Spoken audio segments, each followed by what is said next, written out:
នឹកពុកពុកអើយកូននឹកគ្រប់វេលាពុកនើយមនីមនីចិញ្ចឹមកូនឃើញពុករាល់ថ្ងៃអីឡូវសូចជួបតែបងប្អូនកូនឡោចផ្សាលៀងផ្គររលឹមពុកជួររាស់ថ្ងៃក្តៅកាប់ពោះរាស់ចង្ការនឿយគ្រប់រដូវប្រាំងវស្សាប្រកបកិច្ចការឲ្យកូនរៀនកូនតូចពុកធ្លាប់ដាក់លើស្មាទៅលេងយាយតាញាតិព្រានលៀនពុកបាននិយាយរឿងនិទានពុកយល់កូនក្លៀនឲ្យអាហារកូនឈឺពុកព្រួយប្រឹងព្យាបាលកក់ក្ដៅនៅកាលវ័យកុមារពុកអោបរំកូនឲ្យឧស្សាហ៍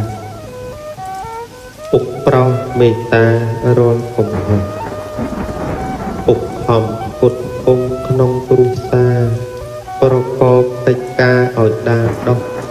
ពុកតែងតម្រូវពេលកូនខុសឲ្យកូនចាំទុកជាសិលធម៌កាលក្មេងរស់នៅបានជួបជុំចម្រើនវ័យធំគួរត្រេកអរស្រាប់តែបាត់ពុកមានគុណល្អមើលមីបន្តនឹកឃើញពុកអ្នកម៉ែនិងកូនសែនស្ដាយពុកពីនេះទៅមុខយើងបាត់បង់បាត់ទាំងអវាចិត្តហូរហង់បាត់គ្រូចំបងក្នុងជីវិតកូនកូនអោនកាយថ្វាយបង្គំសពពុកហើយយំដោយភ្លេចចិត្តភ្លេចថានេះហើយជារឿងពិត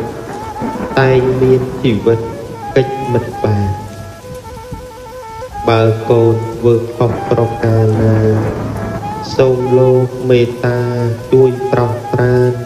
ប្រណីអត់ទោសឲ្យកូនបានក្តីសុខសេនសានដូចប្រាថ្នាពុកតែប្រាប់កូនឲ្យធ្វើល្អ